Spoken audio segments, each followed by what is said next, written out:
Big tech, social media, once the great liberators, got a little power and became the great enforcers. How very progressive and how very instructive as a warning for the future. It's clear that the people who run these powerful companies don't think liberty is such a great idea, at least not for anyone but themselves. The likes of Google and Facebook and Twitter have shown through their persistent, aggressive political censorship that they would be quite at home helping to run a police state, if required, a progressive police state, of course, where democracy is fascism and free speech is hate. And the people who work for these companies, who are all so progressive and highly educated that they never have to think for themselves, would be more than happy to enforce that police state. They're proving it every day. Censoring the world from Silicon Valley, they're living the anti-American dream. Nothing is more anti-American than censoring freedom of speech. Of course, we all know that the First Amendment, which protects free speech, only applies to government censorship and not to private companies. Not even to monopoly private companies who control and censor what has become the public square and who collude cartel-like and use their muscle to aggressively shut down competitors who support free speech, an idea they find offensive and threatening. Now, of course, it would be wonderful if these dangerous bigots were subject to, if not the First Amendment, then to some kind of regulation, given the unearned and unjustified power they now wield. But really, this is just a nasty symptom of a much deeper problem that's been building for a long time. And that is that none of the people who work for these companies have any understanding of or respect for the First Amendment and the foundational values it represents, because they've been taught from an early age not to understand or respect it. They're all products of a progressive education, where they've learned that free speech is a thing to be feared and crushed because feelings come first. They've also learned that American values are intrinsically racist, that theirs is a culture to be ashamed of, and that everyone who isn't white, male, and/or heterosexual is somehow a victim of everyone who is and needs to be compensated for it forever. And this is not exclusive to America, of course. Everyone who's been through a Western education system for the last generation or so has had their thinking influenced, if not shaped entirely, by this kind of corrosive anti-Western, self-hating, progressive PC bias, which has been allowed to permeate our society like a poison gas. Because we have allowed its proponents to falsely claim the moral high ground and to get it into children as early as possible, ensuring that they grow up with all the correct self-destructive progressive assumptions, uncritically accepting the victimhood narrative of oppression and privilege and, above all, guilt that makes them the bad guy, along with the racist double standards, the divisive manufactured identity grievances, the deep ideological loathing of Western civilization and everything it stands for, and of course an acquired safe space reluctance to listen to any idea that they disagree with. And all of this is very much acquired. Where do you think Generation Snowflake came from? Those losers didn't just materialize out of nowhere. They were taught to be that way by ignorant teachers and ignorant professors, educated, stupid people who think they know best because they don't know any better.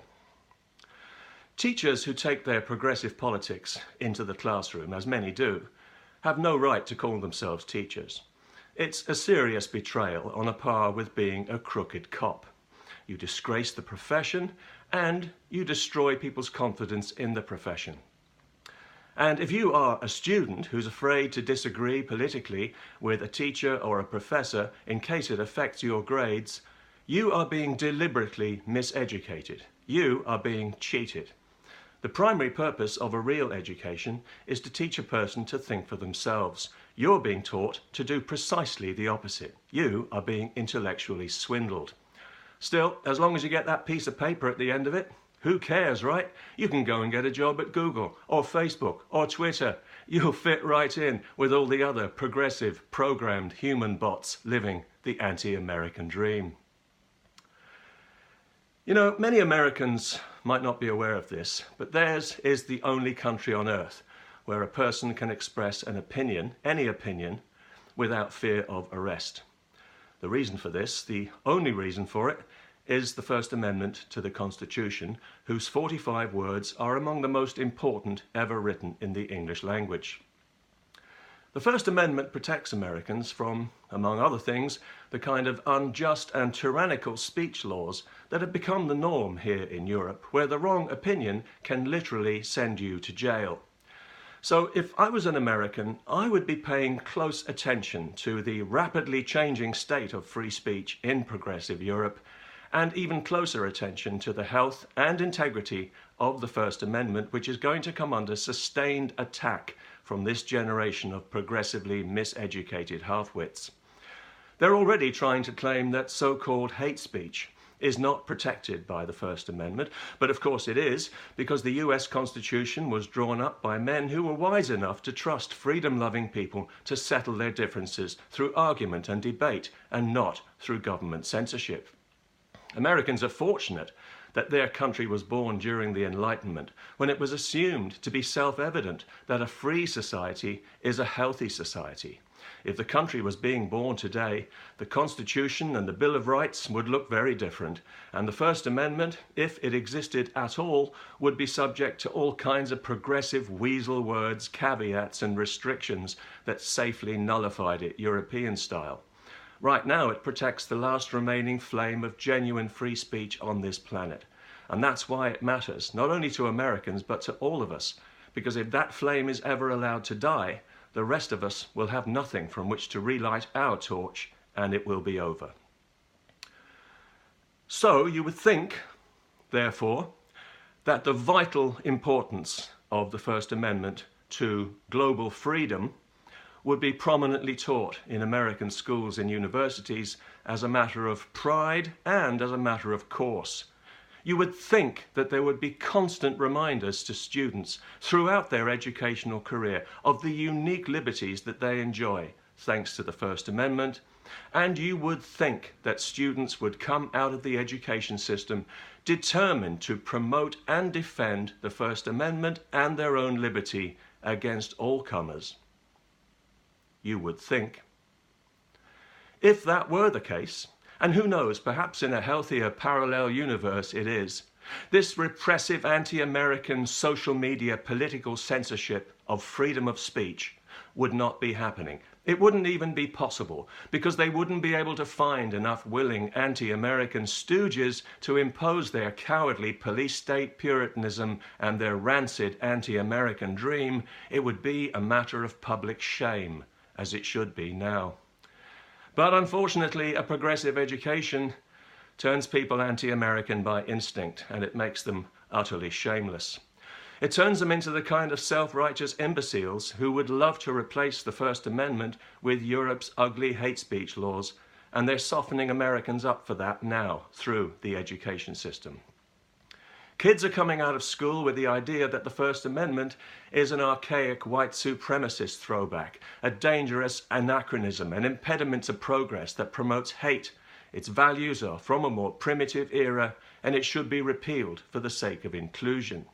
And then these kids are going to university, where this crap is hammered into them over and over by subversive leftist professors determined to instill in malleable young minds their own poisonous anti-American dream. And in this, it seems they are succeeding. A whole generation has been quietly miseducated to distrust or even to despise its own freedom, and to regard it as somehow immoral to uphold it. And we're seeing the fruits of that sabotage now, with an internet that was meant to liberate us being used to monitor, censor, and control us. They got us to come and drink at the well, and now they've poisoned the well. And it has been well and truly poisoned. When I see university students, of all people, protesting against freedom of speech, it's like watching somebody cheerfully dig their own grave. And we've all seen countless examples on campuses all over America, not least in that progressive insane asylum called Berkeley. But for me, the most telling incident was one that you may remember from a couple of years ago. It was quite well publicized when dozens of students at Yale University were persuaded to sign a petition to repeal the First Amendment because free speech can hurt people's feelings. Now, at the time, it was quite comical that more than 50 of these geniuses signed this thing in less than an hour, some with great enthusiasm. But when you stop laughing and reflect on the fact that so many students at a top American university, the cream of the crop, the leaders of tomorrow, genuinely don't understand how important the First Amendment is, how foundational to their entire uniquely free society, how essential for preserving uniquely their own undiluted personal liberty, it's hard not to feel some alarm for the future, and it's hard not to feel contempt for the education system they've come through and for the people who run it. The 5 freedoms protected by the First Amendment, yes, there are 5, although I wouldn't necessarily expect too many students to know that, freedom of religion, speech, the press, assembly and petition, are essential components of a healthy society.